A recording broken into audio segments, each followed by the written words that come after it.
ఇచ్చేసిన పార్టీ అధ్యక్షుడు ఈఎస్ఆర్ గారికి మరియు ఉపాధ్యక్షుడు వెంకయ్య గారికి మరియు మొన్న జరిగిన గ్రామ పంచాయతీ ఎన్నికల్లో కూడా మన పార్టీ సర్పంచ్ స్థానాన్ని కూడా మొదటిసారిగా గెలిపించుకున్న అంబోది పుట్టయ్య గారికి మనందరం ఒకసారి చప్పట్ల ద్వారా తెలియజేద్దాం. అదేవిధంగా ఎస్టీసీఎల్ రాష్ట్ర నాయకులు అల్ల వెంకటేశ్వర్ గారికి,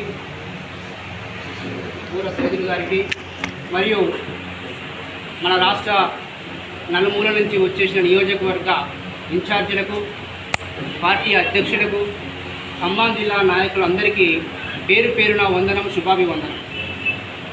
నాకు ఇక్కడ ఈ సమావేశాన్ని చూస్తూ ఉంటే చాలా సంతోషంగా ఉంది.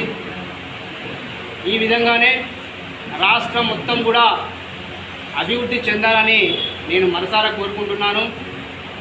సార్ యొక్క ఆలోచనలను మనం తూచా తప్పకుండా పాటిస్తూ ప్రతి జిల్లాకు ఒక అధ్యక్షులుగా ఉన్నారు.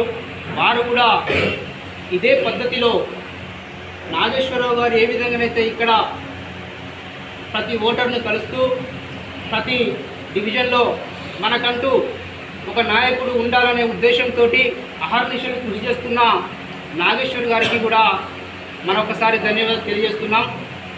ఇదే విధంగా మనం కనుక కొనసాగితే రాష్ట్రంలో మనకు ఎదురంటూ ఉండదు. మరి మనం మాట్లాడుకున్నాం అంతకుముందు, ఒక గింజ భూమిలో విత్తనం నాటినప్పుడు అది మనకి ఏర్పడదు. మరి రోజు రోజుకు పెరుగుతూ పెద్దయి వాటి ఫలాలను అందేంత వరకు కూడా మనం నిలబడ్డప్పుడే వాటిని మనం దక్కించుకోగలుగుతాం. అదే రీతిలో మనకు ఈఎస్ఆర్ గారు ఏ విధంగానైతే పార్టీని స్థాపించిండో, నేను ఇప్పటికి వచ్చి 1 సంవత్సరం అవుతుంది. కనీసం నెలకు 2-3 మీటింగ్లు కండక్ట్ చేస్తూ క్రమశిక్షణతోటి పార్టీని ఏ విధంగా డెవలప్ చేయాలి, మనం ఏ విధంగా ముందుకు పోవాలి, అహర్నిశలు కృషి చేస్తున్న గొప్ప మహోన్నత వ్యక్తి ఆ సార్ కూడా మనం ఒకసారి ధన్యవాదాలు తెలియజేస్తున్నాను.